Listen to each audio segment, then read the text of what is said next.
Abilities: the possession of the means or skills to do something, or in Red Dead terminology, powerful perks in exchange for grinding your ass off. Yep, it's gonna be one of those videos.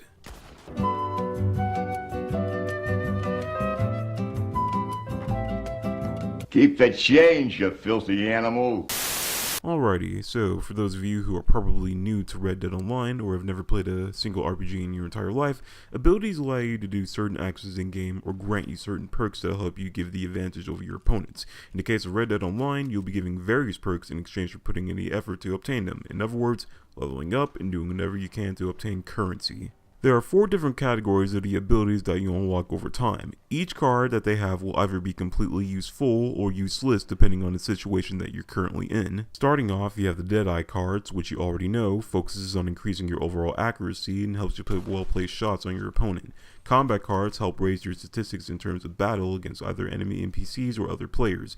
Defense cards help increase how much damage you can take when dealing with the opposition, and recovery cards determine how much health you can recover as well as increasing the effectiveness of item usage. Be wary that a few cards do have a few disadvantages here and there, so just be careful about that. Within each category, there are 6 cards, which totals out to 24 cards altogether. Each card has their own unique function, and it will be up to you to determine how to use them effectively. You have to remember that every card has their own use in a variety of different scenarios. I kind of figured it would be better to go over a couple so that you can understand the basic steps when you have some of your own. A few examples would be Slow and Steady, which decreases your damage while on Deadeye but you can't run, Horseman, which increases your damage while on horseback, Eye for an Eye, which gives you a bit of Deadeye for every headshot that you acquire, and To Fight Another Day, which decreases damage from bullets while sprinting only. And now that you understand as to how the ability cards work, it's time to go over the factors as to how to obtain them as well as leveling them up. It's pretty much self-explanatory for the most part, but once again, there are going to be a few players who will have difficulty with the subject at hand.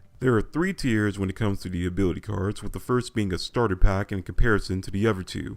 During this process, it'll be your own personal choice in regards to whether or not you want to upgrade the cards and make use of them. From my experience, it will be time consuming, and chances are, if you decide to go down this route, it will take some time before you manage to actually get all the cards to the 3rd tier, which is why you should pace yourself and try not to get yourself burned off from the game immediately like most others have. In terms of cost and experience, I actually had to do the math and jot down the notes so that you know exactly what you're dealing with.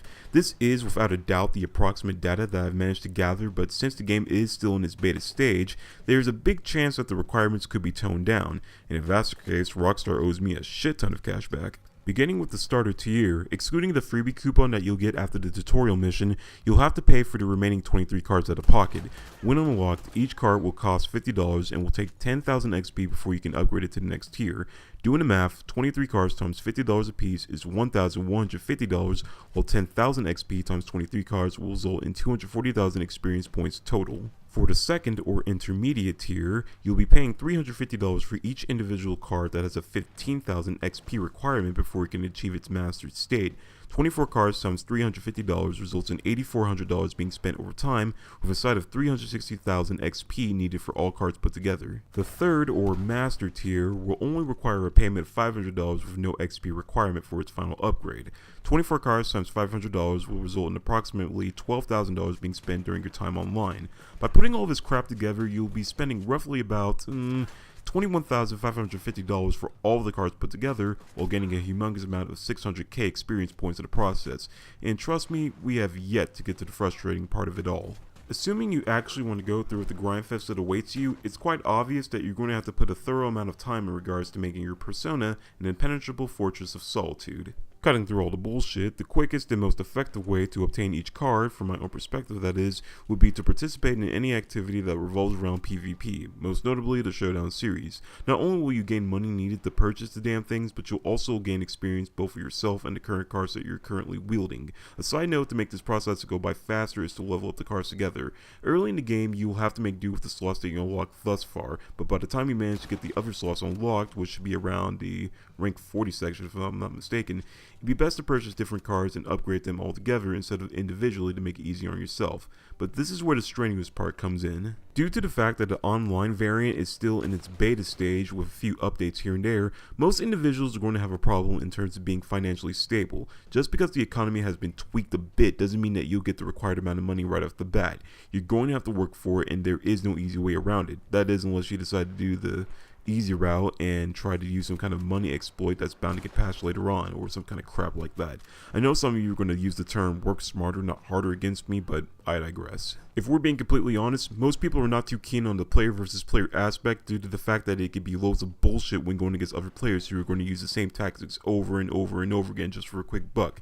Trust me, I've been in that situation multiple times, and at most points, it's usually not fun. It's like the definition of insanity being put into play, and a lot of us, including myself, are quite guilty of this. Not every battle is 100% guaranteed to work in your favor, and you will have difficulty acquiring the funds.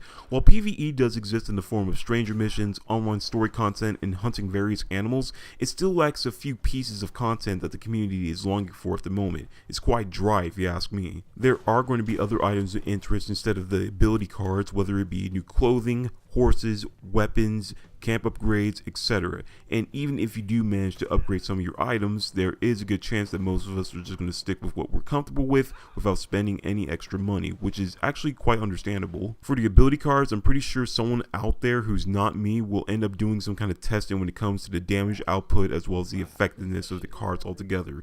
But as I've stated before, there are going to be a few cards within the categories that's going to have both the positives and the negatives about them, so you have to keep that in mind when you're utilizing them. On a closing statement, you don't have to do this, like, at all. No one's going to judge you for not wasting your hard-earned money on something as problematic as the ability cards.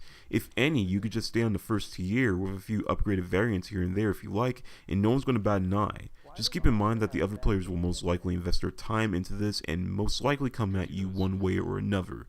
But that basically does it for this video. I may do a follow-up depicting which cards work well with each other, but that's for another time on another day.